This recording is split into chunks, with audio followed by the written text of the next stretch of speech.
Okay, we are live without any problems this week. Guess what? We're recording without any issue. Well, except the fact that my laptop's display got fucked. We just threw the gimbal away as well. Your Things phone's fucked up. Yeah. My phone's... Everything's fucked in Thailand.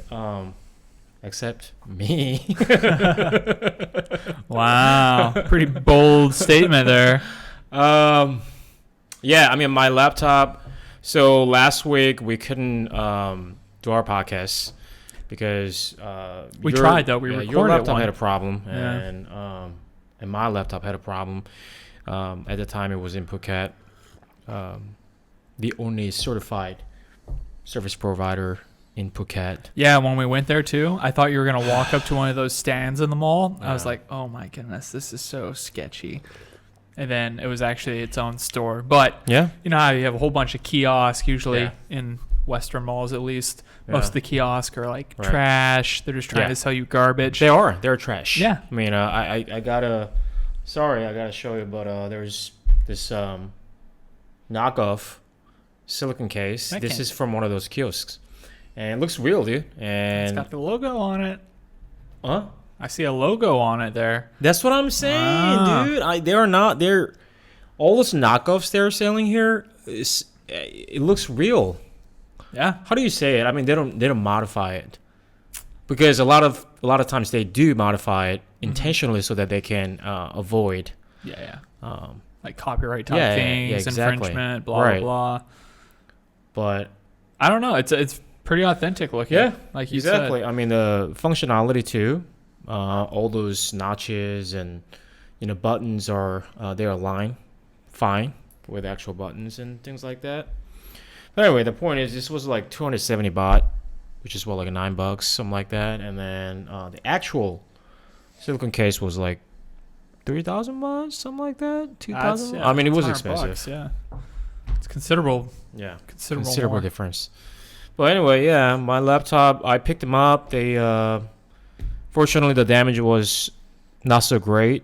It was just power button. They had to order it, which took about a week. Yeah. And then replace it, and I guess Well, the timing was really convenient. You know, we were in Kopipi. We had just Yeah. gotten there. Yeah. But anyway, hard disk drive is fine. I mean, there was the the one thing that I really wanted to keep, but the display's fucked. I will have to get a new laptop, because as far as I know, the replacement cost is pretty high, potentially more than the value of the laptop. Yeah, and considering the So- job they did on your phone, different place, but authorized as well. And now you're having all these issues Yeah. with your phone. So his phone can't take pictures. It's completely fogged up. Water's gotten into Yeah. the camera lens. Yeah. So that, directly impacts what we can post. Not what we can post, but we don't always have the camera with us, the Right. Sony. And then my phone's old and low quality, so my Yeah. pictures aren't clear. So yeah, we've had quite a few hurdles in the last Yeah. 2 weeks, I'd say. Yeah, but I'm glad that we can actually record our podcast normally today. Yeah. We all have all the things that we need. At least it's Yeah. not in the best condition, but we do. Speaking of which, our original plan. So today's episode 27. 27. We're gonna evaluate and talk about our journey here in Thailand. Sort of like midpoint evaluation. Where the podcast is going, where we're going, Yeah. what's happening, Yeah. all those assorted details. Yeah. And please, if you like the show, subscribe, leave a comment. Mm-hmm. YouTube, Yeah. Spotify, Patreon. As little as $5, you can get the full content, Mhm. full length audio, Right. and then next tiers you can go look at as well. That include video. Mm-hmm. But yeah, again, thank you to all our Patreon members. Thank you, guys. And we'll thank you guys at the end for that part. But yeah, let's continue. Yeah. So, let's talk about the obvious. That our original plan was to stay here at least 6 months, half a year. Mm-hmm. Now the new plan is to leave here soon. Now Yeah. there are several factors, reasons that we made the decision is one, the lack of climbing, I guess, that was sort of really big for Bouldering you. specifically, bouldering. right? I mean, I've missed the gym a lot, and bouldering, I guess, too. And like couple of weeks, a month, whatever, not doing the activity. We're not even talking about our passion here, The desire Yeah. is just purely talking about number of exercises we do here, and it's just not significant at all, No. The lifestyle we're- change is pretty drastic. Yes, we're losing our making very significant improvements. I mean, especially me, because I'm not saying you're not making improvements, but relatively speaking, because I was new, Oh, yeah. so I was making that rapid improvement. Yeah. But then, like, I feel stagnant now. Nothing's moving. Not even doing the activities. A lot of hassle. Take the boat, tailboat, go there. Dealing with the hornets and Hornets, yeah. Watching out for the fucking death hornets. Oh, 15-year-old mattress. it's always hot. It's always humid. It's raining at times. So Yeah. it's just not the ideal place to be if you're trying to progress as a climber. Yeah. Don't get me wrong. Come here for a couple weeks, climb all the rope climbs, have fun, have a blast, swim, dive, snorkel, do all that, hang out on the beach, hang out on Tonsai, have a good time. This is a great place for that. Yeah. But it's not a great place to train. No. It's just a fact of the matter. We still find ways to do it. Oh, we've tried our best. I mean, this is really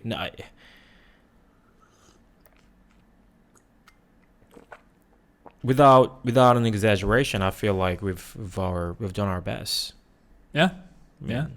I mean, there's been some like good trade-offs. We started realizing, oh shoot, without all the climbing, we have to do something still to maintain being in shape. So we both go run separately in the morning, and then you've been doing Muay Thai for the last few weeks, basically.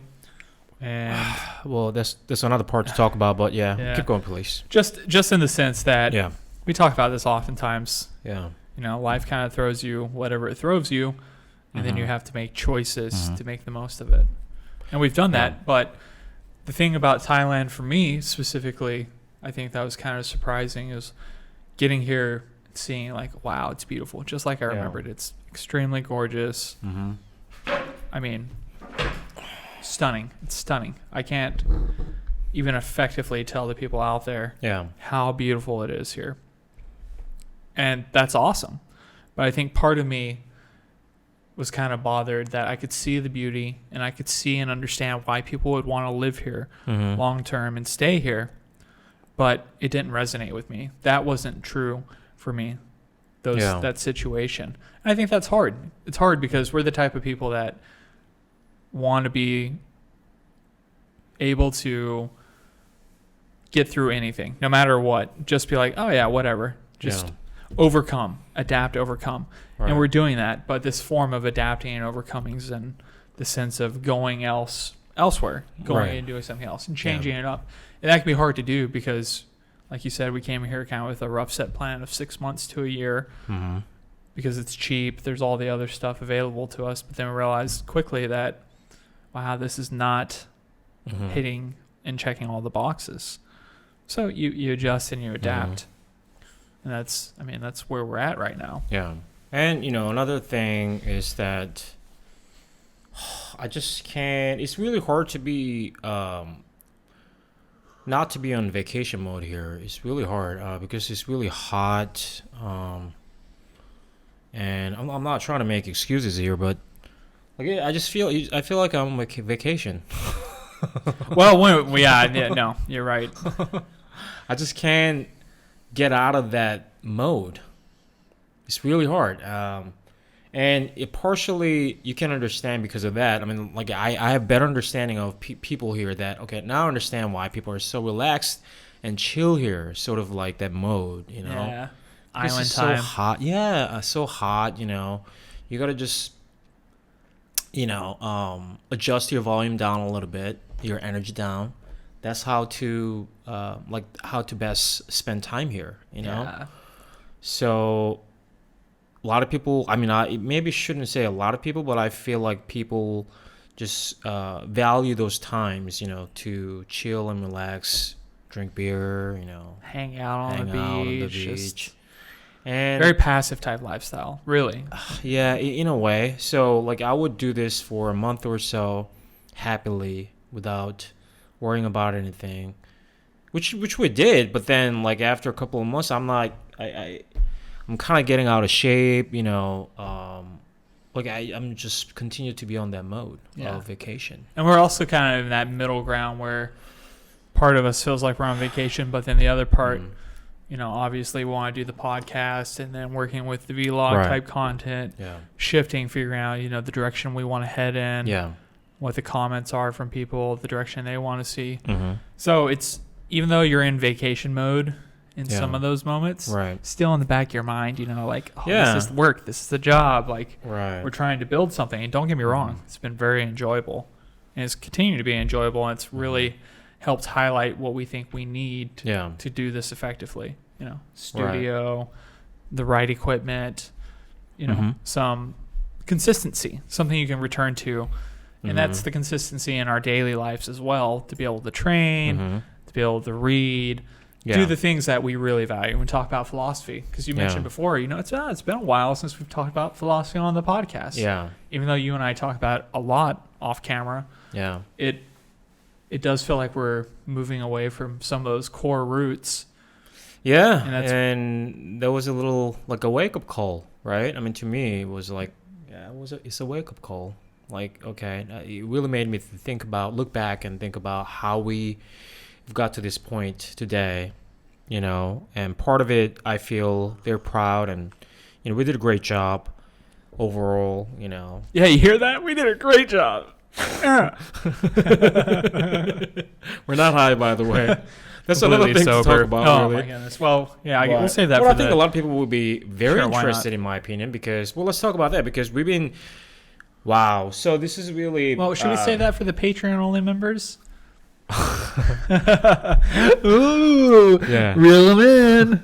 $5. You can hear about drugs.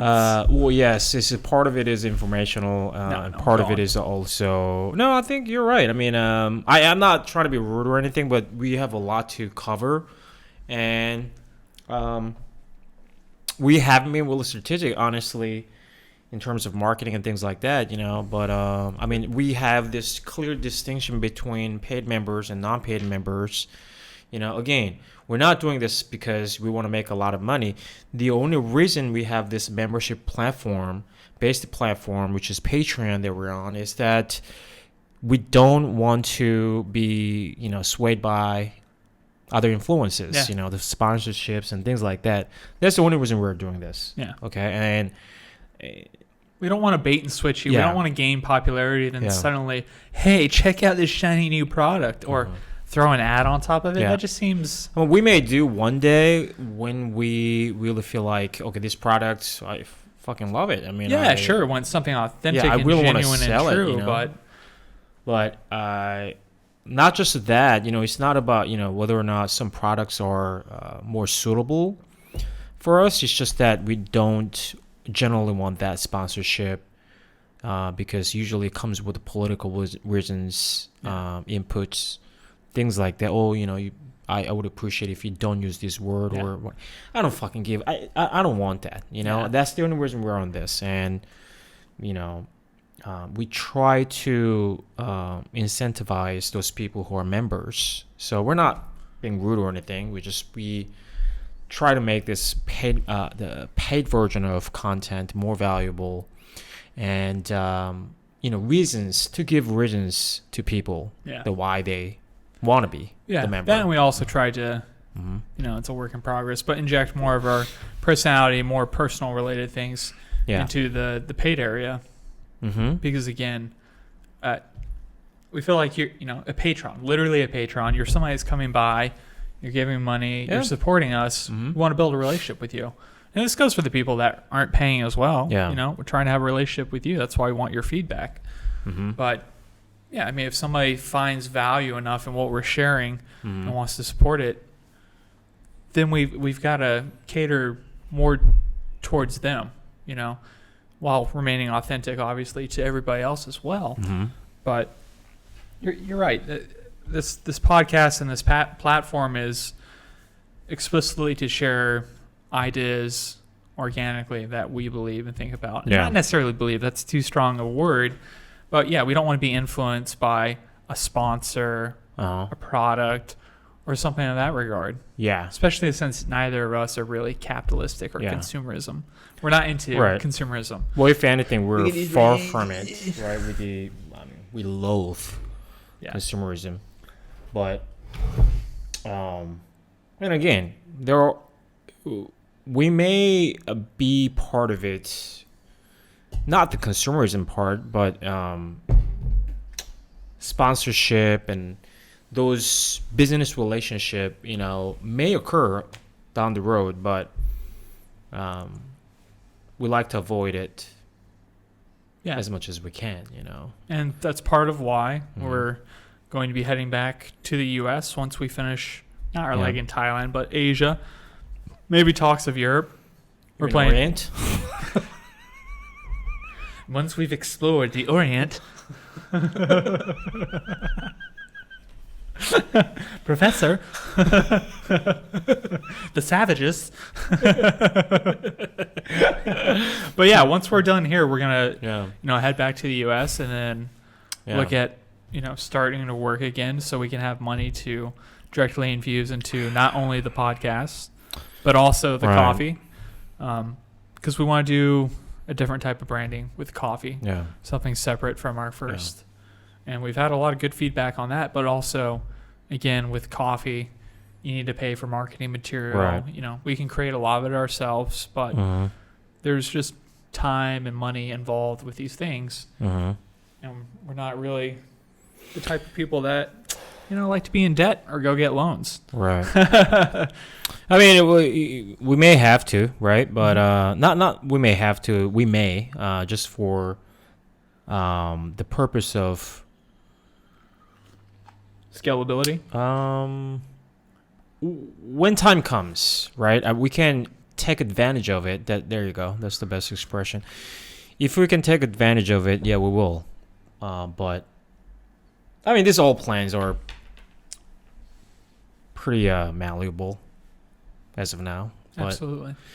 But anyway, the point is we're wrap things up here in Thailand and move to other countries in Orient. Korea. No, we're going to Korea, South Korea, where I'm from originally. I thought you said North Korea. I thought we had a mission, a very specific mission. Yeah, which you don't know anything about. We definitely can't share that. Yeah. Well, in Patreon.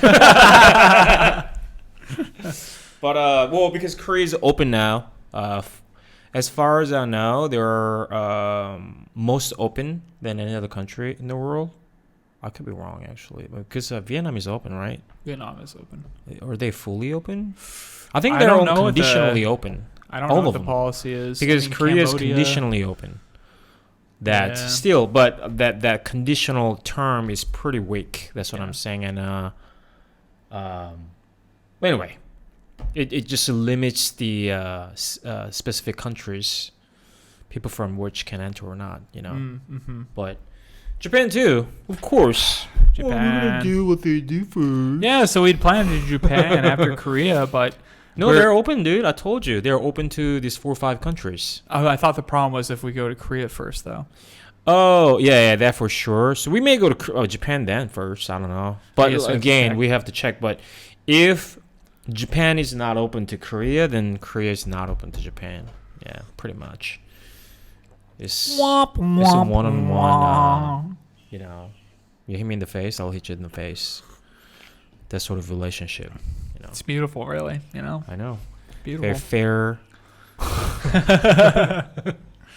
Equal terms. Relationships. What a beautiful thing. Yeah. But anyway, that's the plan. We'll go to Korea and Japan. We'll leave by at least mid-June. Selling our bikes and I personally, we're getting to like 20 minutes right now, but is there anything you want to add before we wrap this free version up. Now's your chance. Speak now if you Yeah. want to see certain type of content or there's some things you want to hear about or listen to, specifically in regards to the travel and while we're overseas, because we're on scene, on location. We're doing it, Right. not live, but we're doing it from various places. So now is definitely the time. If there's anything you're curious about, please let us know. comment. Comment, or please. send it, slide into our DMs. Slide on in there. Yeah, we check our phones every day, so Yeah. just like any other people. So rare. Yeah. Well, to the Patreon members. Well, I mean, we're gonna wrap this up. Please like, subscribe, leave a comment, a follow. Yeah. Thank you, guys. Thank you. Appreciate it. See you next week. Bye. Welcome back to our episode 27, Patreon members. How exciting. Now we can talk about drugs. Yeah, we saved this topic for Patreon members, episode 27.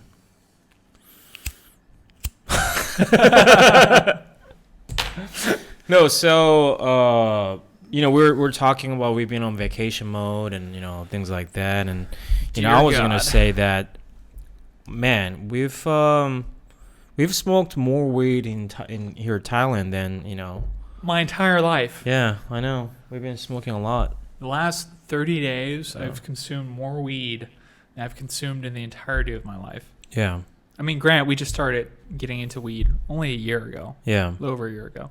So that really doesn't speak volumes. But yeah, we went from being people there's no way we could finish a joint to you and I could literally have a joint by ourselves. Yeah. And that's just for like a 4 to 6 hour window. Yeah. So we've been doing like a couple joints. And then my dad is here visiting, and he fucking can smoke like a chimney. Not weed, but cigarettes. He burns through those things faster than anybody I've ever seen. Yeah, I would say so. Like I said, I've been smoking a lot my entire life. And I grew up with my dad who smoked a lot, but your dad, dude. Something else. I mean, he smokes a lot. It's a real skill set. It's just non-stop. Like, literally non-stop. Yeah, we're talking over 20 cigarettes a day. Easily. Oh, easily. That's not a lot. Okay, you're 20 cigarettes are a pack. That's not a lot. Yeah. I wouldn't say that's a lot. I mean, a lot of heavy smokers, I think, smoke a pack a day. Yeah. I mean, I don't know. I can't put a number, but, I was like a pack a day smoker as well. I've never considered myself. Maybe I'm crazy. If I drink, like, I would easily smoke 2-3 packs a day, Wow. Yeah, that's a lot. So when you're drinking, I mean, smokers can understand, probably relate to this. When you're drinking, you're like your chimney. You want to smoke just nonstop. Yeah. Alcohol makes you like dull. Yeah. You don't feel it. You don't feel like you just smoked. Just that's why you just continue to smoke. So I understand when you're drinking, but your dad, I feel like, he's drinking all day long, so it just makes sense. From the morning he wakes up. I know, I was looking at the collection of the vodka bottles we have in there. I was like, I'm not going to throw them away because I want to count. Dude, I mean, literally all those bottles, that would ever happen. Even if I collect them, it'll probably take years for me to collect that many bottles of vodka. Yeah. Years. Yeah. Easily. But your dad did it for a week. Yeah. Came to Thailand. I mean, this is not like criticizing your dad. No, not at all. We're just shocked. Yeah. It's surprising. We've been on vacation mode. I mean, It's really, been great. yeah. I mean, for the most part, the last week's been great. Yeah. We try to adjust, right? Because we found ourselves a little complacent. Like, I don't want to do anything, Sort of like very lazy. Yeah.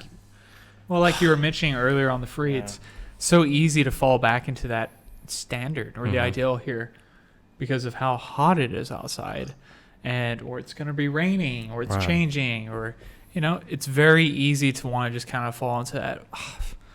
well, what am I gonna do? Might as well just relax. Might as well just smoke. Smoke. It's just smoke. It feels great, And right? have some food. And then it's just amazing when you do that. Like, it's just different from when we're smoking in, like, Phoenix, for example. Like, everything's desert outside, and you have to drive everywhere, whatever, just stay home. But, here, you smoke, and to begin with, where we're staying here, I mean, we did a home tour on YouTube. It's just fucking beautiful here, man. And you're high, and everything's so great. Yeah. And you go to beach, walk on the beach, and, Yeah. It's a big stress reliever, too. Yeah. Whatever burdens you were feeling in that moment. Yeah.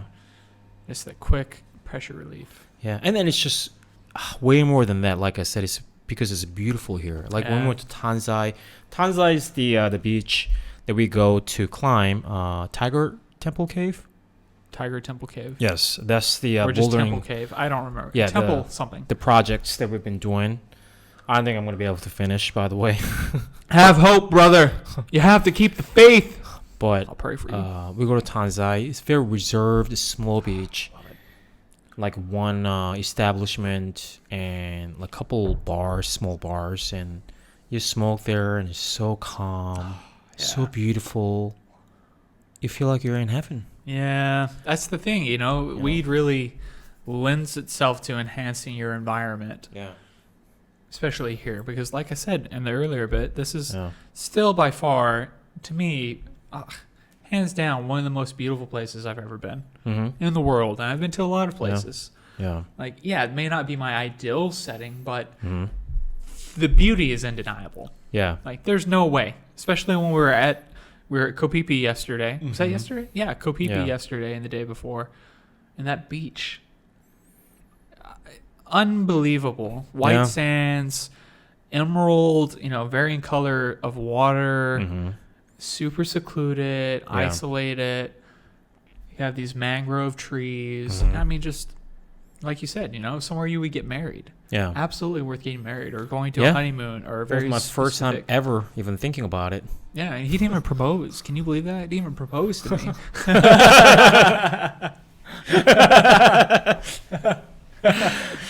But that place has become my favorite spot, one of the favorite spots in the world. Now I have like few. That is one of them. And the other one is obviously the onsen in Japan in winter. Minakami. Hard to beat a hot spring.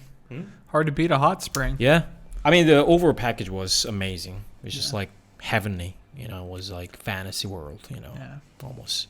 But anyway, yeah. He was smoking a lot. But yeah. Yeah, we missed the mushrooms. There's a mushroom shake here We haven't that tried it you can yet. try. So we're going to try that. But Tanzai or something. yeah, we want to make sure the grams and all that are well measured, not mixed with anything else, because that's how you have a really bad experience. Yeah. So I've been told. I'm sure Yeah. we'd find a way to get through it. But yeah, so our next destinations after Korea and Japan, if they're open, U.S., we're going to go see, I'm sure, our good friend Marty and his wife out there in Colorado. Yeah. Because we don't want to spend. Fuck being in Phoenix in the summertime. I'm saying it right now, Kai. To you, to our 2 Patreon members. I do not want to be in Phoenix Yeah. for longer than I need to be. I'm not a week or down, so. especially in the summer, man. Yeah. I'm talking over hundreds every day. I mean, basically what we're dealing with here is a dry humidity. Yeah. Dry temperature, not dry humidity. That doesn't make sense. Yeah. Dry is better. I Dry think. is definitely to me, better. I mean, Dry is definitely is better. Like Yeah. humid You can actually weather cool off. conditions. Yeah, exactly. But So we'll go to Colorado, I'm sure. yeah. Spend some time there, hike Yeah. at elevation, be in the mountains. Yeah. And then we're talking Training. about, New York for the fall. Probably start working back there. Rock on. We're here in New York. Get some seasons, snowboard, that type of thing. And then, Yeah. like we said before, get a podcast studio wherever we're staying. Yeah. Everything we need, so we'll be able to improve the sound quality, video quality, basically everything. We're getting a proper studio Yeah. one day.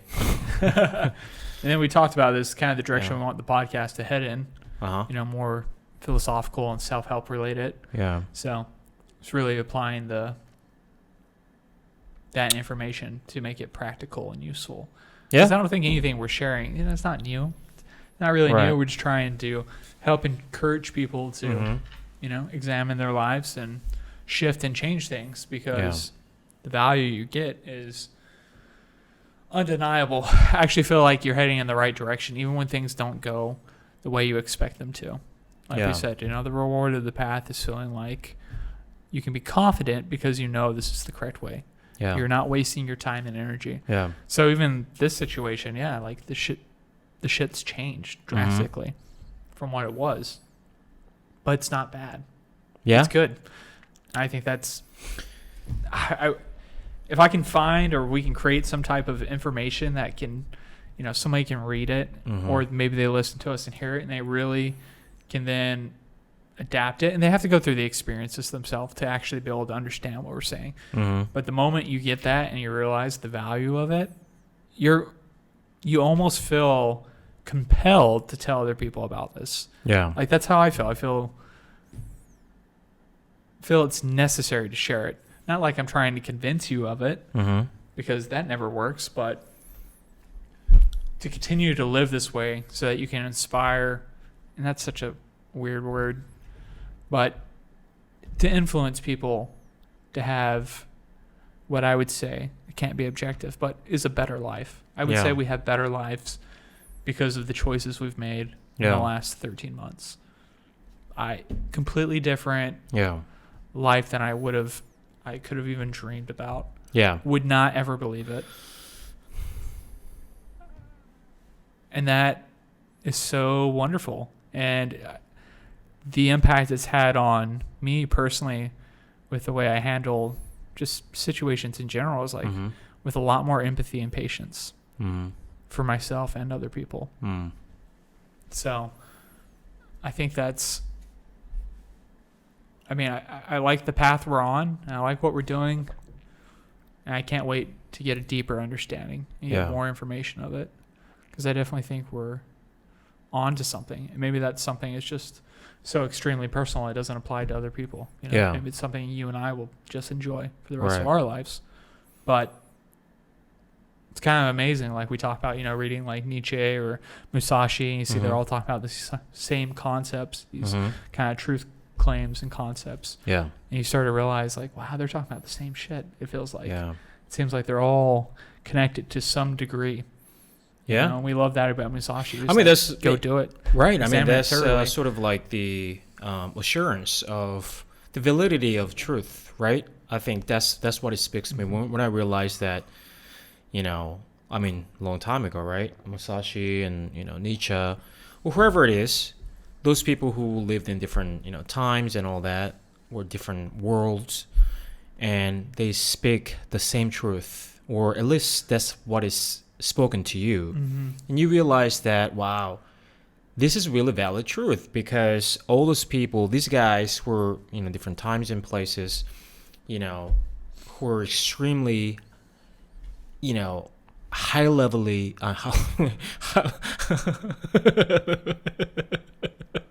extremely skilled at what they're doing, and they basically arrived at the same truth, meaning that it was not shallow truth. It was after the path or paths they went through. It's the result of it, and that's how I'm assured. Oh, this truth I'm getting is valid. You know what's interesting? I mean? Yeah, when you say that, instantly it's summoned to mind. So everybody knows these truths, like these cliche truths, and they'll tell them to you. They'll tell them to you, but once you've had the real truth, you are no longer comfortable just exclaiming that truth. You have to give evidence to support it. So, Nietzsche writes books. Musashi writes a book explaining it. He doesn't just give you the one sentence that is 100% true. He gives you a volume to be like, this is why. This is all the stuff that adds up to make this statement true. They give you the math. The holistic view of it. Yeah, they give you the proof. Now people are so not now. It's probably always been this way, Mm-hmm. but we're so ready to make truth claims Mm-hmm. without any of the evidence, any of the experience, any of that stuff. Mm-hmm. It loses its power. It just Yeah. loses all that because it no longer becomes personal. Yeah. It just becomes words on a paper or words spoken into air. They have no impact, no Yeah. depth, no way Yeah. to embed themselves, to etch themselves upon you. Yeah. No impression. Yeah. A lot of people do, but I think that really that speaks to, we've talked about this a lot of times. That speaks to the level of understandings that we can have of truth. You feel like you understand. I feel like that too. I told you many times about certain things that recently I have been enlightened. I knew it. I knew this is true, but what I'm feeling right now, the understanding I'm having about this, the same truth, is completely different. I have to tell you. Mm-hmm. And I'm lucky enough that I had you by me, and I could tell you. Yeah. I could have just forgot about it. Yeah. But I did not. I had you right by me, and then I told you, and I was so glad that I wouldn't lose it.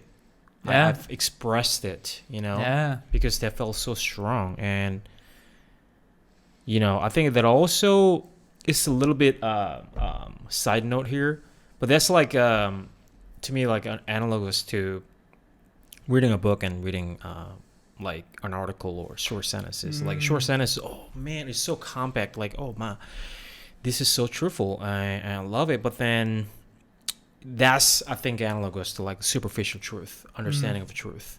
You feel like you understand because you understand every word of it, you know? Yeah, that's understanding for sure. I'm not saying that's not understanding. But what I'm saying is that when you read a book, like for example, Musashi's or Nietzsche's, just taking a paragraph out of it, understanding it, and then understanding it in the context of their, theory or the holistic view, that's completely different. Oh yeah. That's why we talk about reading books is so important, and also continue to talk about the levels of understanding about truths. You know? You really have to experience it. It's not just indirect understanding. I mean, understanding through indirect methods would never be, close to understanding through your own experience. That's why we talk about this importance of experience all the time. I just wanted to like point that out. It's really analogous to those things. No, I mean, I think that's a great comparison. There's a certain level of depth you get when you go through, obviously in this situation, reading more, more complex sentences, more complex words, the length of the thing. It does. It really gives you a different experience. It's like reading. You can't say, hey, I read the Cliff Notes on that book. You can't say you understand that book. Okay, cool. Yeah, you understand the theme. But you don't understand it. I think a lot of people understand generally life. I think we generally understand the concepts and the things attached to them. But we don't have an in-depth understanding. That's also why most people's lives, I think, are... Not most people, but I think a lot of people have unfulfilling lives if they were to ask themselves honestly, because they haven't taken the time to thoroughly examine it, their values, their choices, all these things. And again, I'm not saying that's largely a fault of their own. Not saying that at all. But the moment you do, everything changes. Like everything in your life has to change when you're confronted with the realization that you have power to a degree, even if it's just how you think about things or how you respond. And these are complex mechanisms. I think they're grossly oversimplified very often, extremely often. I mean, even recently I've been feeling like it's hard to say, or even call something growth.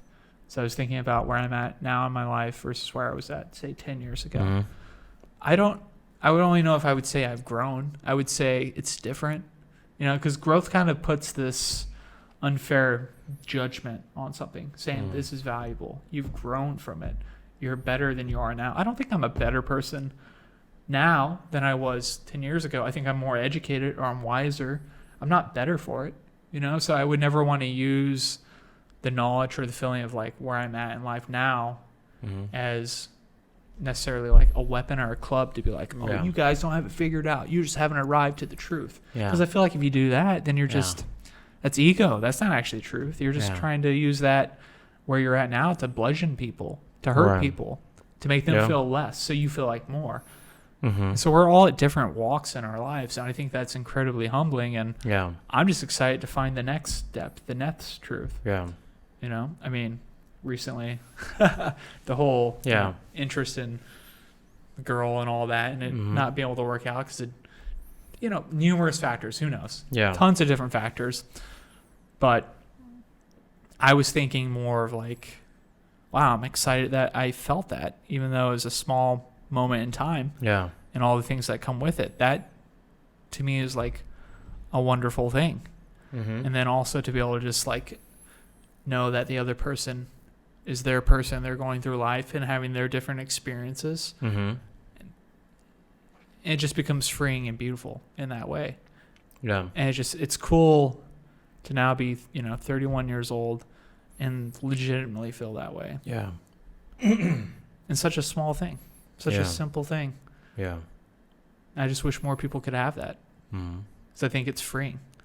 I think the ability to understand that things are just different is an incredibly freeing feeling. Like people are different, situations are different. You don't have to be upset by it.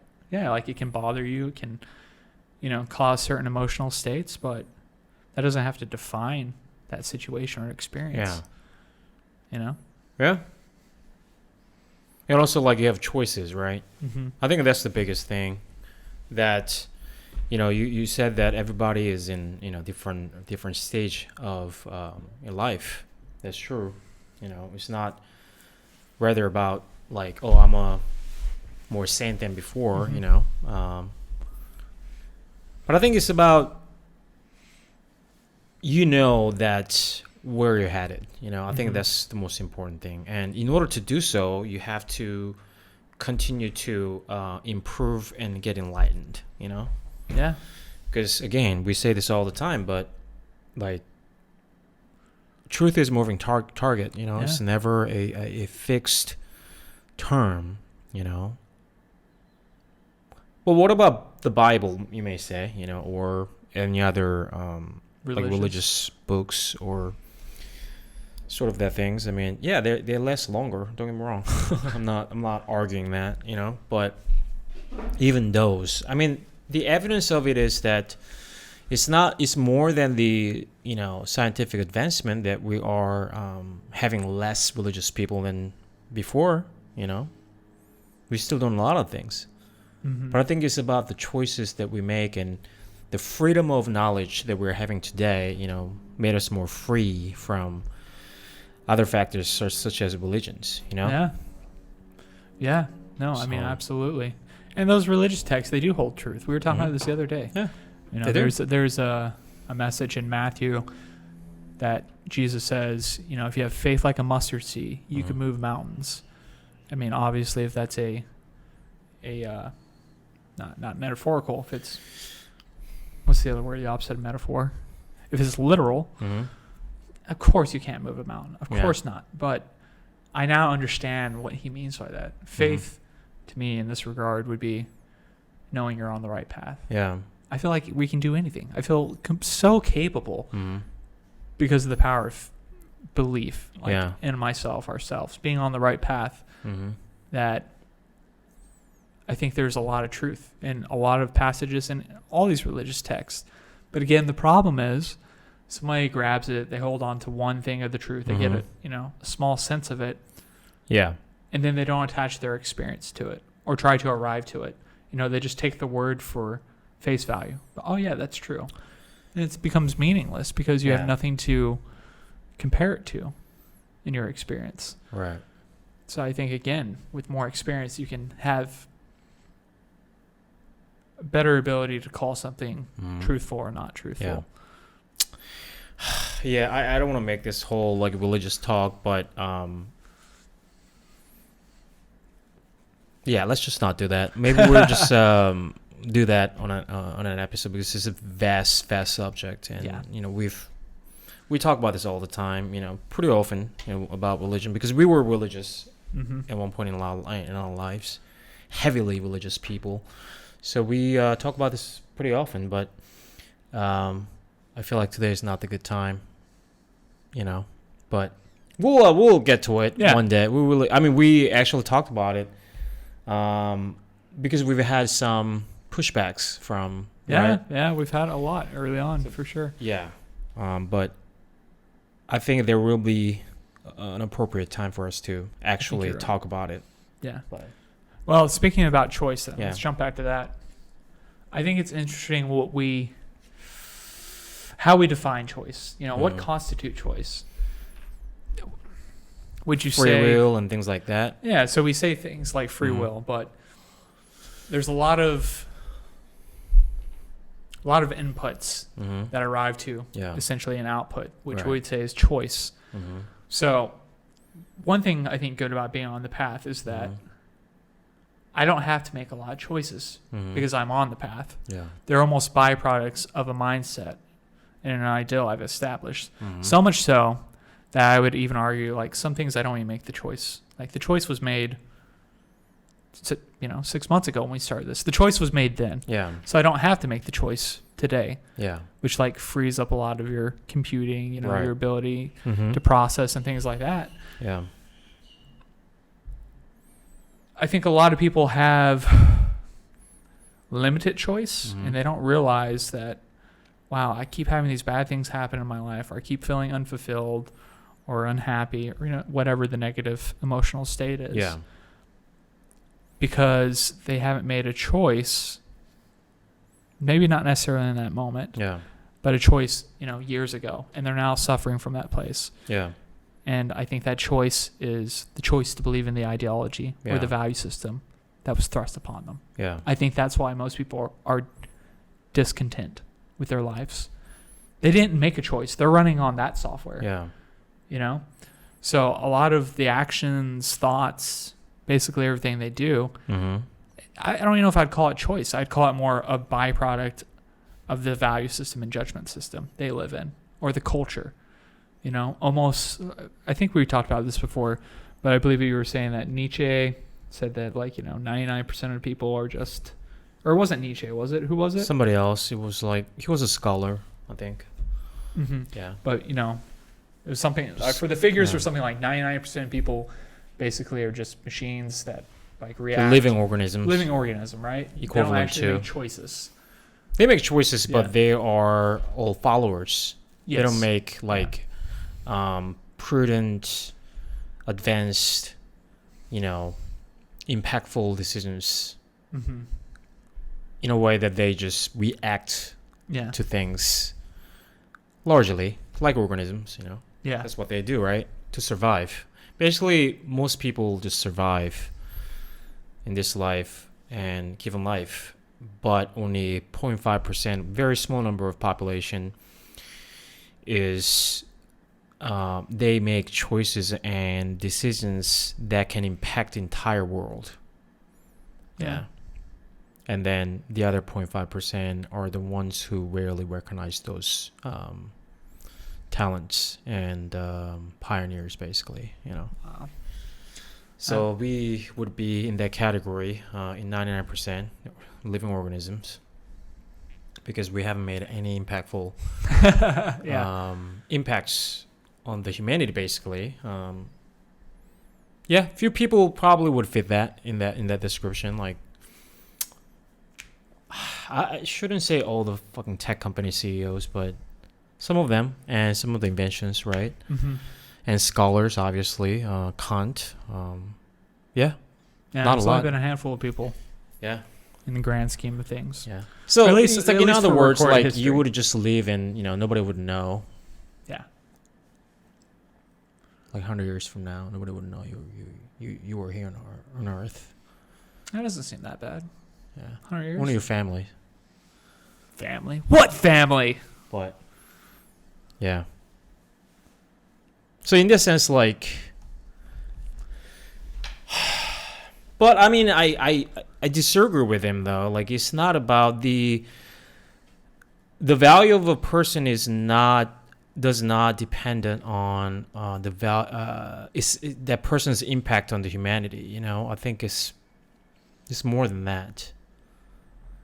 That would mean that I will only have to dedicate myself to, you know, for some good causes to humanity, you know? But then it's not my life anymore, you know? Yeah, because of the humanitarian cause, right? Yeah, I mean, that's a good thing to do. I'm not saying that's a bad thing to do, but this shouldn't be the only factor to determine my value of life. Yeah. No. And nobody that knows you would say that's the only factor of value in your life. Yeah. Right? Anybody that had a personal relationship with you would never, if you died, be like, well, you know, kind of didn't make any impacts. Yeah. I mean, man, you had that dumbass podcast, but Yeah. You know, I think the people you impact in life are the only ones that can make some real honest assertions about the impact that you had. Yeah. Which is why I think you should always try to treat people with kindness and love, no matter who they are, who you run into, which can be difficult. But I also, it's not too hard. I don't feel like it's that hard. Especially the more I've learned, the more I've grown, the different I am. Yeah. It gets easier every time. Just kind of shrug things off. Oh, okay. Yeah. Just different. All right.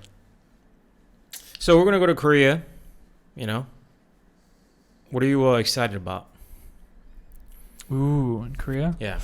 I mean, you've probably heard so many things from me, right? No, you never talk about Korea. That's never, you've never mentioned it. It makes me too sad to talk about it. I thought you were a Mongolian.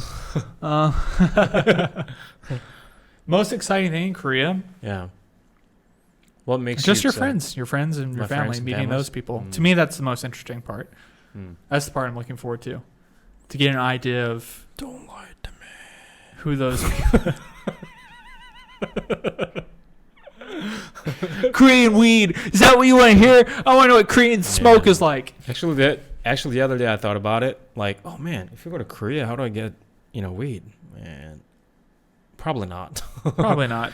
I mean, I'll have to ask around, but when I was there was no way. But also, like, I wasn't really into that kind of things anyway. Maybe I didn't look at all, right? Yeah. Who knows? But I know where to start at least. So Yeah. Food. I think the food. The climbing gyms look fun. But yeah, I mean, honestly, there's nothing the only thing that summons imagery in my mind when I say Korea is like Seoul. Seoul, which to me is just another big city. Yeah. So it's not even, it's non-specific. It's just. We're going to go to another parts of the country for sure, like nature, things like that. Yeah, that would be cool. 100%. See something like that. Yeah, no more goddamn beaches, okay? I'm done. Especially Hwangsung is the most famous place for Korean beef, Hanwoo. Oh, that sounds good. Yeah, that's the place to go, in my opinion. Sounds good. You get fresh, beef there. The Hanwoo. Yeah, it's a Korean version of... It's Korean beef. I don't want to say like equivalent to whatever because that's what we do all the time because it's not known well to the world. Like, for example, hanbok, which is like traditional Korean clothes, you say like, oh, it's equivalent to kimono in Japan. Like, it's not. Yes, equivalent to it, yeah, but I mean, I just hate to explain that way, It's just standalone different shit, like not equal. But a lot of times that's the easiest way to convey the concept, right? Yeah, closest thing related to it. I hate that shit, but yeah. How about you? What are you most looking forward to? Friends for sure, family and friends for sure. My sister and I'm gonna probably visit my. How do you call that place where a dead person is? That person's cemetery ash or is graveyard. kept. Oh, there's another word for it. Shrine. Shrine doesn't sound right. But anyway, my grandma, I'm gonna probably visit her, say hi to her. Sister, I'll attempt to see my dad if he's willing to see me, and my stepmom and Liz, I'll see her. If he doesn't want to see me, then I'll see her, say hi, have a meal. That's where my cousin, one of the cousins live as well. So 2 cousins actually live there. Perfect. Live that city. So yeah, we'll see them anyway. Oh, by the way, So sort of like announcing to you as well, but so I think we should leave by like mid-June. Yeah, But and my I got a 1 month membership at the gym, but so it ends on 26th this week. Thursday. Yeah, but I like to do like a couple more weeks. Yeah. I want to give like all the way. Yeah. I You think wanna fight? that's another question. But at least I like to have a full fight camp, like at least 2 weeks. Yeah. I want to, because physically, I'm capable, I think. But I haven't really gone through full fight camp, So I like to do that, like in a fighting condition, put myself in a fighting condition, and if I feel like it, I'll fight or not.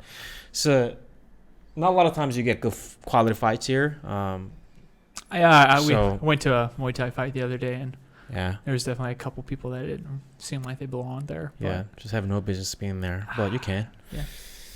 But if you go to like famous ones like Bangkok and things like that, you've made it, So your opponents are quite tough, but like here, you may or you may not. So that's just another question. But I like to give myself because I think I will feel like I'm gonna regret. Oh man, I was 41.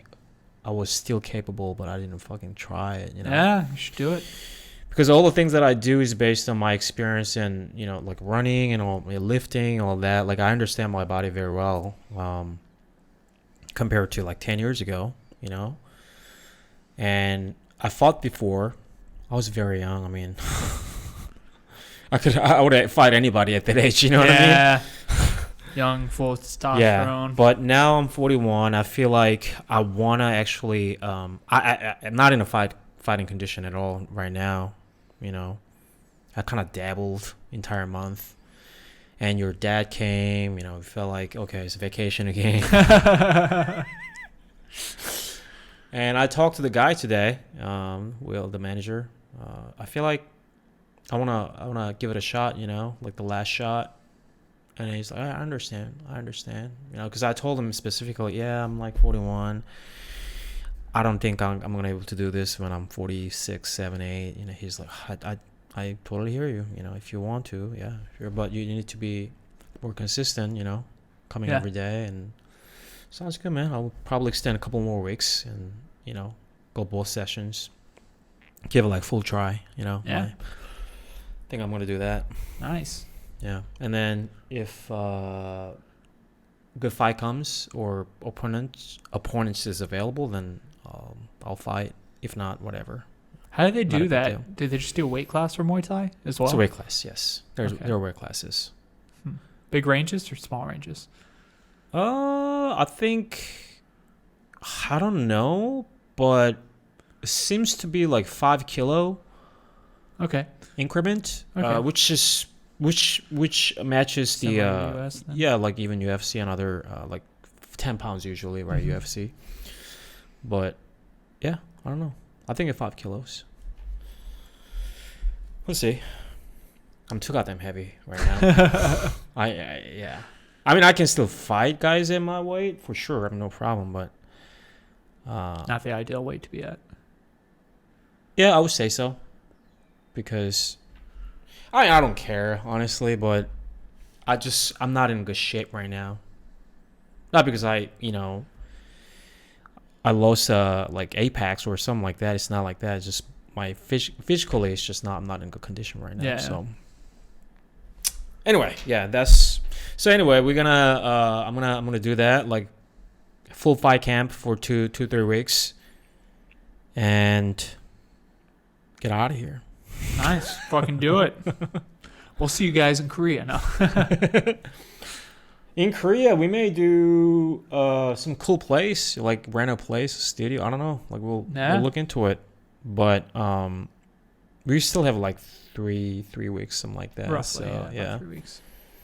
We're gonna be here in Thailand 3 more weeks, roughly. So if you guys have any idea for us to, we've been most places here. I think so. Yeah, done a lot. It's just that a lot of things that we felt like I mean, is there anything to film here? Really. Yeah. And it's all very touristy if you're going to Yeah. do stuff. You're on a boat with people, and not really my jam, honestly. I don't like being around people for those types of Yeah. things. I don't like being on somebody else's kind of like fucking stopwatch. Yeah. Not my thing. Yeah. Especially since we're capable people. Like, bro. Yeah. I'm okay. I mean, there are a lot of ways to do the same thing here, right? Yeah. But before we leave Thailand, we'll try to do a couple interviews. Yeah. We Yeah. finally got the third mic. Right in time for the computer break. Yeah. So we got at least 2 interviews. Rivik, Yeah. our Patreon member, Mr. John. Mr. John. You want to really interview him? Yeah, we don't have to release it, but we can interview him. Yeah. Okay. And we'll just roll it as a memorial service. It's like, wow, that makes no sense. What is he talking about up there? But yeah. So if you guys have any suggestions or requests for us to do in Thailand or figure some things out, let us know. And as usual, thank you, Patreon members. Thank you. You're the reason that we can continue this. Yeah. So thank you. Thank you for listening. All right. All right. See ya. Bye.